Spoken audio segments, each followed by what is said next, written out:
Hello, everyone, and welcome to this week's episode of the Disney Dining Show, coming to you from the Bob Varley Studio in Orlando, Florida. I'm your host, Pete Werner, joined at the table this week by my good friends, Sean Falk. Hi.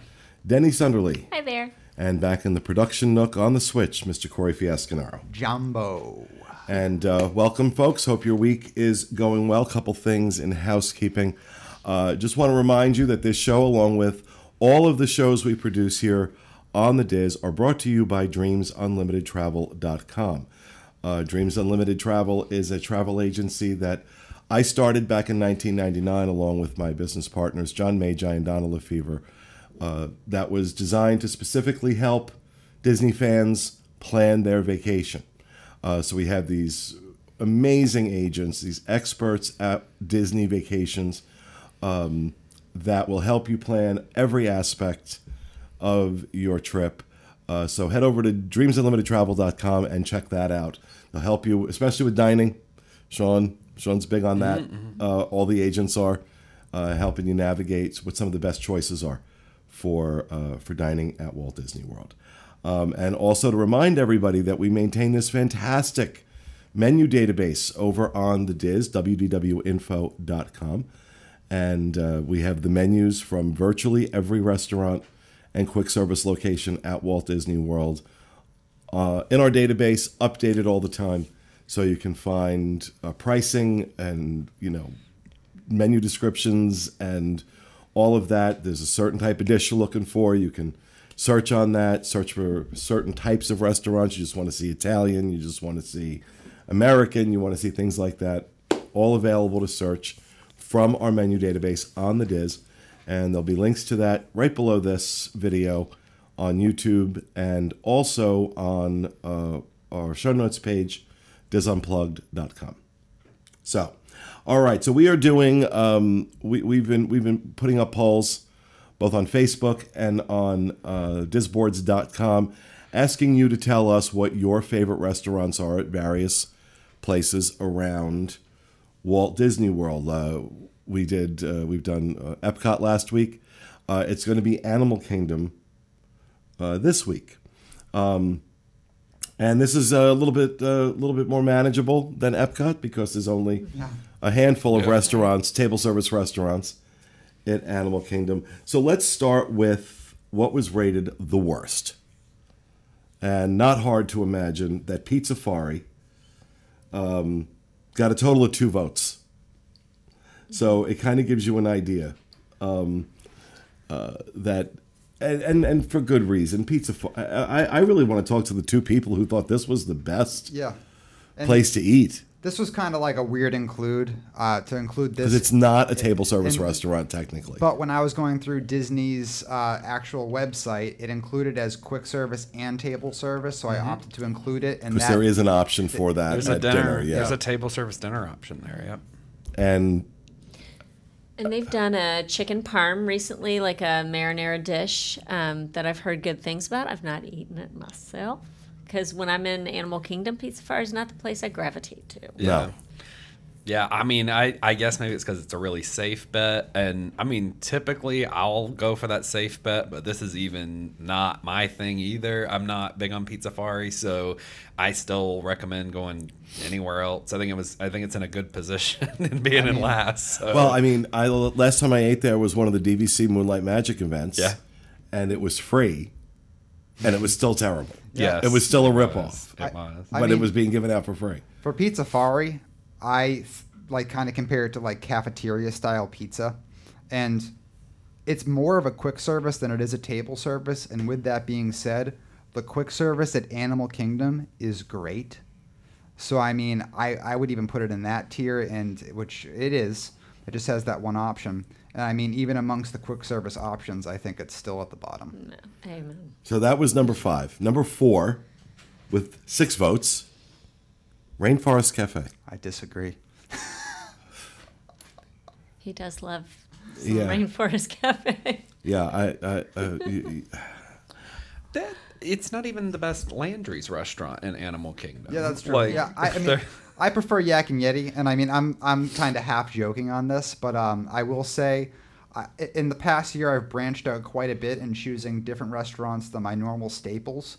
One place that it stayed a little static, though, has been sit-downs at Animal Kingdom. I have gone to Rainforest Cafe and Yak Yeti at Animal Kingdom so many times. And, like, for example, I still haven't been to TIFFINS. So It's, for me, even beyond, so like, I get it. People want to take their kids to Rainforest Cafe.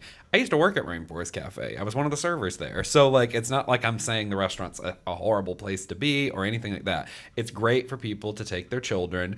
It's a fantastic option to have the Landry's card. I always recommend that to everyone. So, like, there are great options with what you plan to do there. But even if I was going to eat at Rainforest Cafe, I'd eat at the one at Disney Springs. I just wouldn't not eat at one of the sit-down restaurants at Animal Kingdom if I had my options there. Right. It's one thing if I'm at Disney Springs, we've popped in, we're all like having a day there. My kids really, really, really want to go there. And it's hard to get some last minutes for like homecoming and stuff over there anyway.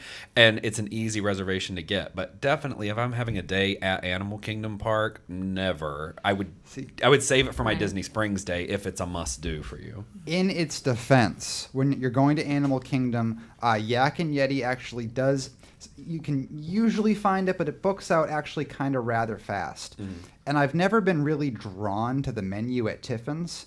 And then if I'm not in the mood to do a character experience, I look at it as I walk into the park, and it's just like, it's so convenient. It's right there, and then there's a back door entrance, which is super cool, too. So a lot of times, I know, I'm like, it's an Animal Kingdom day. I'm walking up, I'm looking at Rainforest Cafe. I'm like, you know what? I can mess with that right now. And then I walk back through the secret little entrance. Sorry, not when you have TIFFINS, not when you have Tusker House, not when you have Satuli Canteen as a quick service. My favorite. You know, they're even whenever I worked at the one at Disney Springs, I asked them, I was like, so what's the deal with this Animal Kingdom one? Like, why, what's happening there? Because it's significantly less popular. It's the one that most of the staff don't want to work at. They want to work at the Disney Springs one.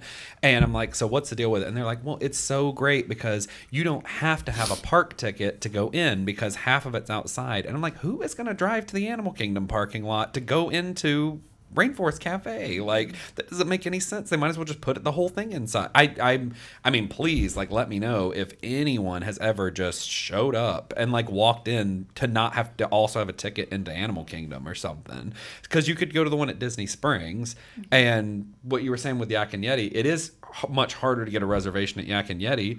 But if you have a Landry's card, you don't need a reservation because you don't have to have an advanced dining reservation. You can just use your Landry's card and you skip the line anyway. You're ahead of the people who made reservations 6 months ago. Yeah, Landry's card is awesome. It is.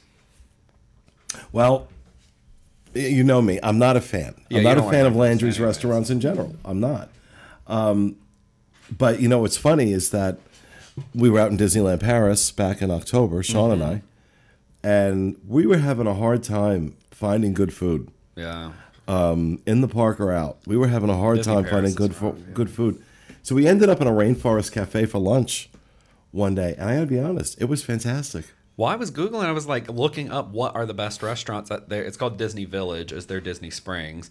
And, you know, I was Googling what's the top couple of places. And number one consistently was Rainforest Cafe that everybody would put. And so I kept telling Pete, and he's like, I'm not going there. I'm not. So we were like looking at different places. And finally he was like, okay. And even then we ate at a different restaurant. Well, I was so, at that point, night, I was so hungry. I was like seeing dead relatives. Right. So I needed. Yeah. So it was another day. And we were just like, we've been several days here without good food, and their food was good. That was the best Rainforest Cafe meal I've ever had.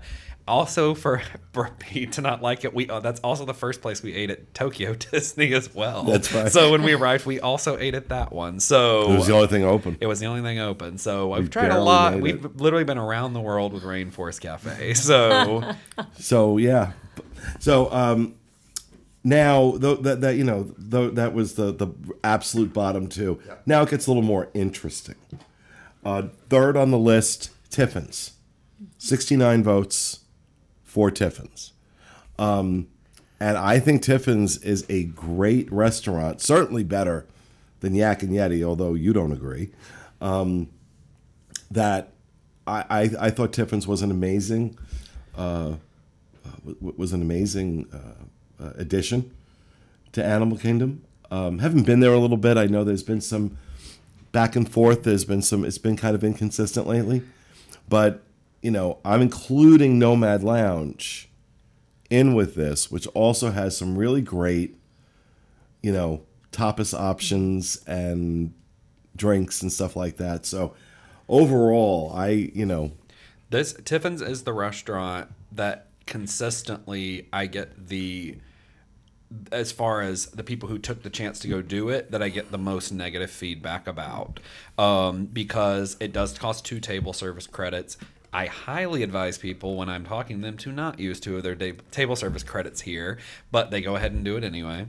And they always come back and they're like, we wish we wouldn't have done that. And it's always the same thing. People say the portion sizes are too small for the money they paid.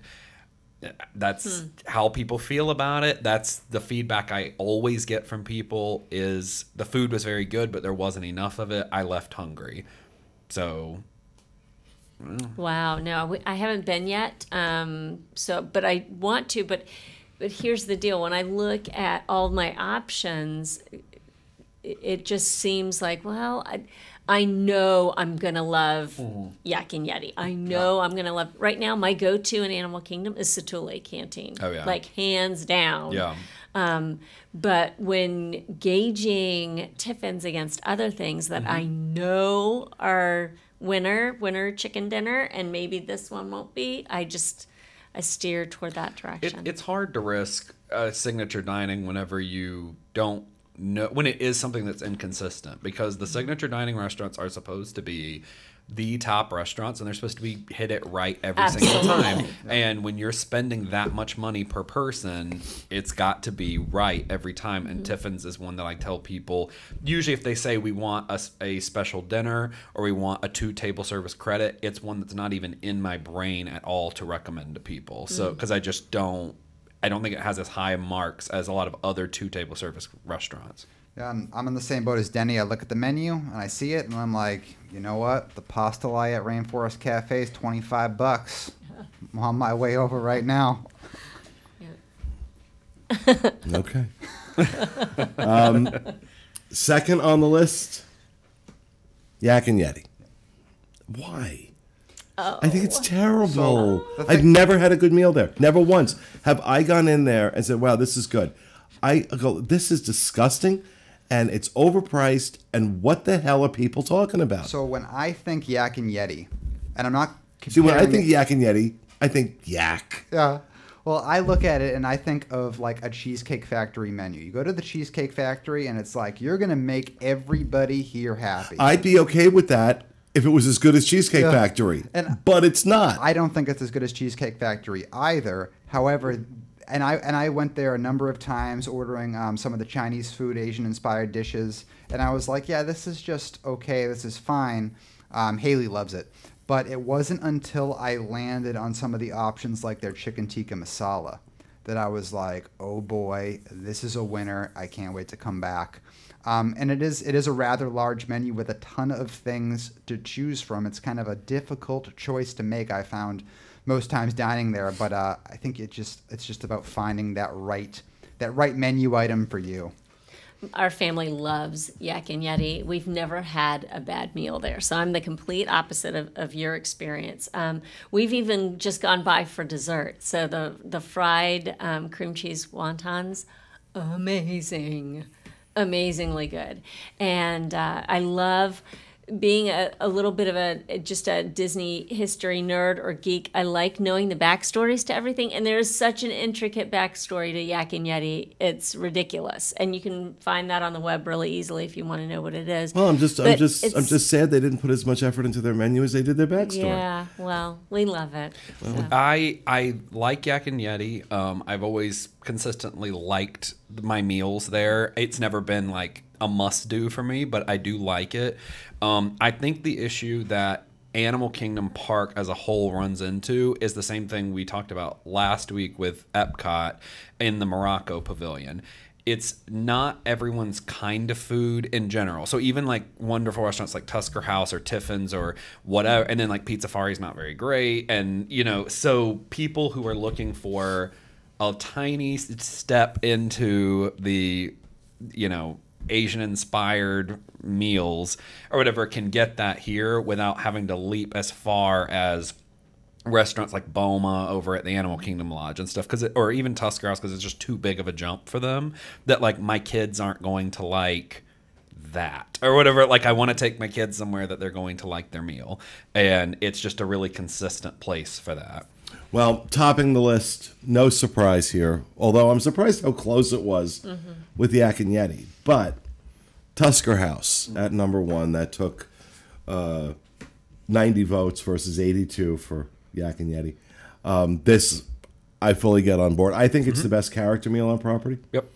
I think it's the second best buffet on property after Boma at Animal Kingdom Lodge. So this I get completely. This I'm on board with. This you got right.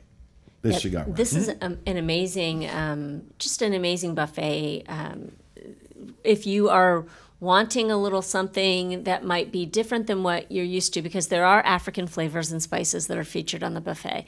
You can kind of dip your toe in the water and have some of those flavors and get used to those. Now, your kids also, they have a kids buffet area, so your kids are going to have the mac and cheese and the little corn dog nuggets that they're used to and that they love, but they can also try other things as well. The spread is huge. I love the environment. I have taken countless pictures inside of that restaurant. It's so detailed and stunning. It is. It is some of the best character interaction. I would put Topolino's Terrace in character meal before Tusker House, but we've had great character interaction here in the past. Love, love, love it. Yeah. Yeah, it's actually been ages since I've been to Tusker House, but over like the recent year, like going to Jico and Boma and Sanaa, African-inspired dishes have become some of my favorites, so I got to get back there. And the comments on the DIS boards, like people were just ranting and raving about Tusker House, so I'm like, okay, it's time to go. Yeah, I mean, it really is. I mean, there's a reason it's so popular, and, good for them that they have kept it. They've kept the quality up. They've kept the character interaction up. It's one of those restaurants where parents don't have to choose between having their kids have that great character experience and them eating good food. That you don't have to make the choice between those two things. Yeah, and I mean, Tusker House is somewhere that consistently my clients are like, we want Tusker House. That's become like the Le Cellier of like Animal Kingdom over there. They need that because of the character interaction in the buffet and how good it is. And it's something where the menu is more eclectic sounding than what people typically are used to. I'm not necessarily the most adventurous eater in the world, but it's enough. I mean, it's still a theme park. So like when it says spicy or if it says this, they still are trying to give this mass appeal. So there is something that you can find to eat in this restaurant. Yep, I agree. All right, well, there you have it. That's your votes for best restaurants at Disney's Animal Kingdom. And that will do it for this episode of the Disney Dining Show. We hope you enjoyed it, and we'll see you again next week.